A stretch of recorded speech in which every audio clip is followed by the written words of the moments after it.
Done that, done that. Alright, yeah, next one.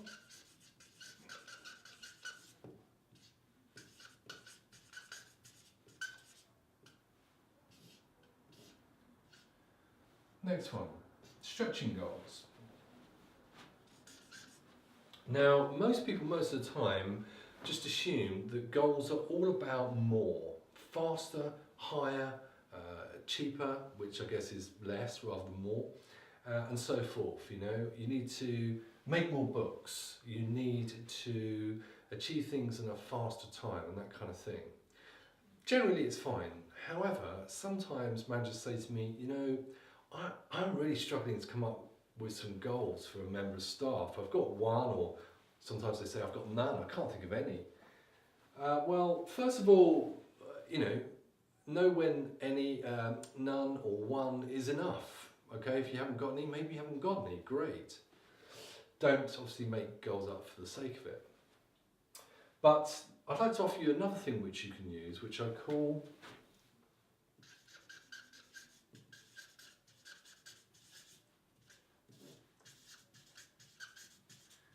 maintenance goals. So, for example, you just want me to continue a level of performance. Therefore, you might say to me, Kurt, as we've established, one thing you did really well this year was you really motivated the team, you kept them happy, they're really effective, they're performing very highly. So one of my goals for you next year is just simply to maintain that team management work. Just keep that going, it's going really well. All right, so if you want to, have maintenance goals in addition to, or maybe instead of, stretching goals.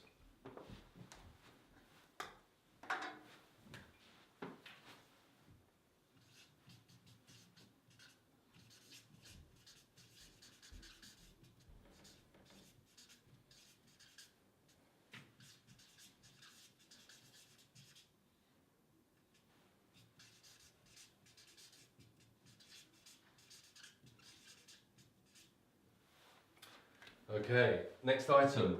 And I'm being really frank with this, it might seem a bit negative, but it's just honest and it's very much related to the reality of my experience, which is if you can't review the progress that someone's making towards certain goals or really key goals or convoluted or big goals, if you can't review the progress with them, say for example each week, don't bother setting a goal. It's a complete waste of time.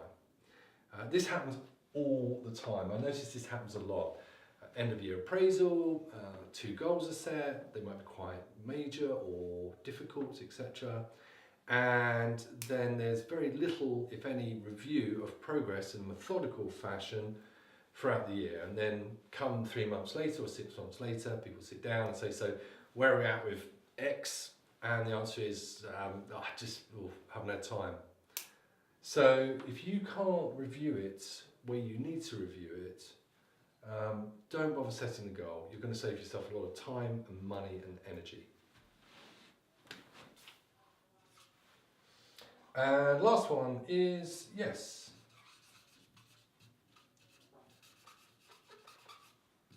Less is more.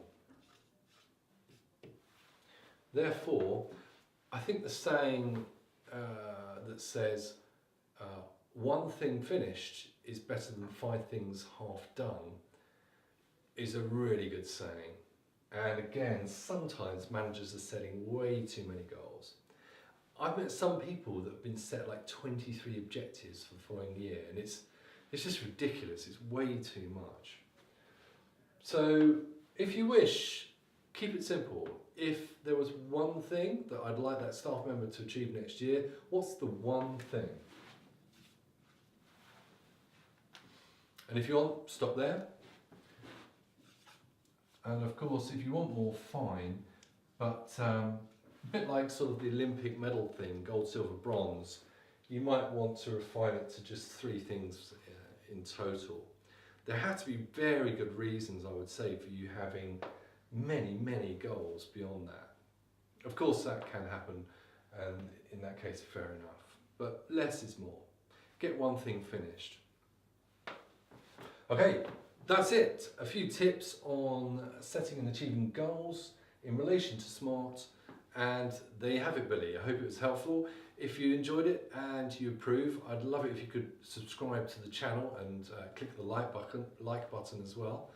And like I said, if you need anything else, just let me know and I will happily respond accordingly. All right, thanks very much.